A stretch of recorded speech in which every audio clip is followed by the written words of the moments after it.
Hi, and welcome to Back to School Night at Glasgow Middle School. If you need a YouTube translation of this, here are the directions on the screen to do that. I'd like to welcome you to the Math 7 classroom. I am Mrs. Kern, and I co-teach. It's a co-taught class with Miss Quigley. So here is myself and Miss Quigley. A little bit about myself. This is my family here. It's just my husband and myself and my son.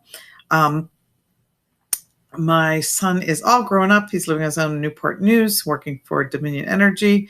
My husband and I know this picture's blocked. That's us on our 30th anniversary. And one of the things we love to do is going camping or glamping.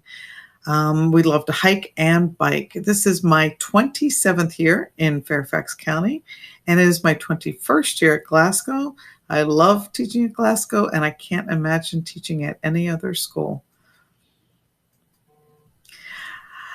Learning in Math 7, we believe that students learn best when they feel safe.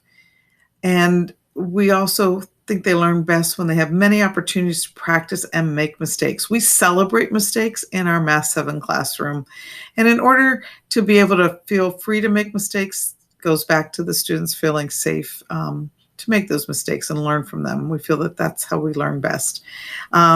Build relationships with their classmates and teachers is another important part of being able to learn at your very best, make those relationships and connections, and make sure they're connecting and engaging in class activities.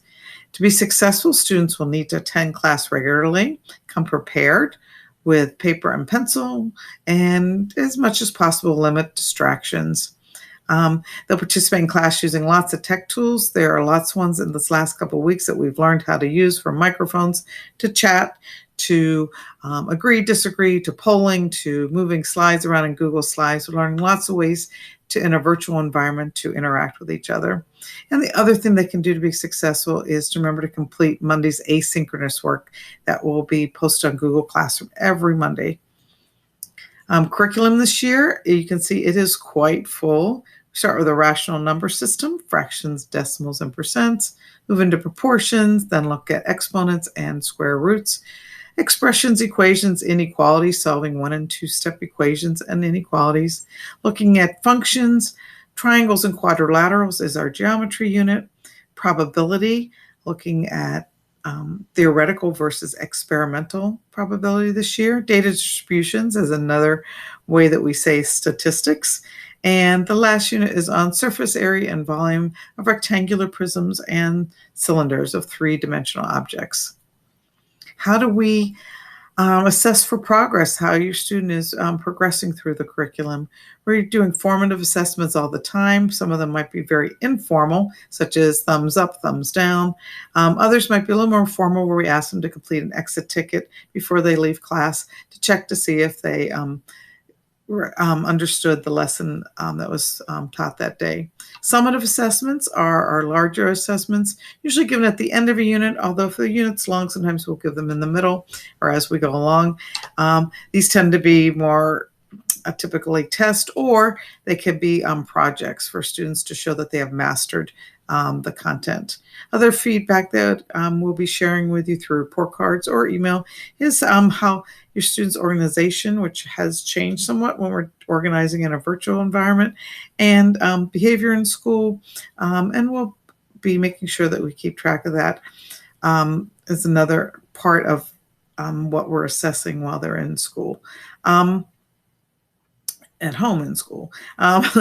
Asynchronous homework, that is that homework, that the work that is being posted on Mondays in Google Classroom, that will also be assessed. How do you teacher support? How do you access teacher support? It's always available on Blackboard 24/7. Our office hours are posted there. Your students have enrolled in our special office hours Google Classroom, so that those links are available during those times for them to meet with us, ask us questions, get some extra help, or just stop in and say hello.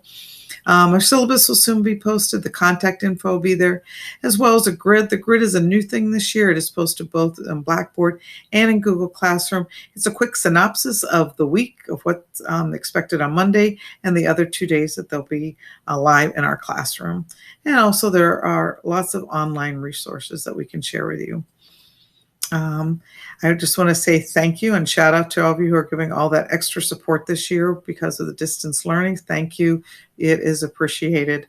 Those are some questions you already may be asking. The new one you might be asking was ask them to show you the grid. That's a quick, like, one-stop shopping kind of thing to see what's very quickly to find out what's happening that week in our classroom.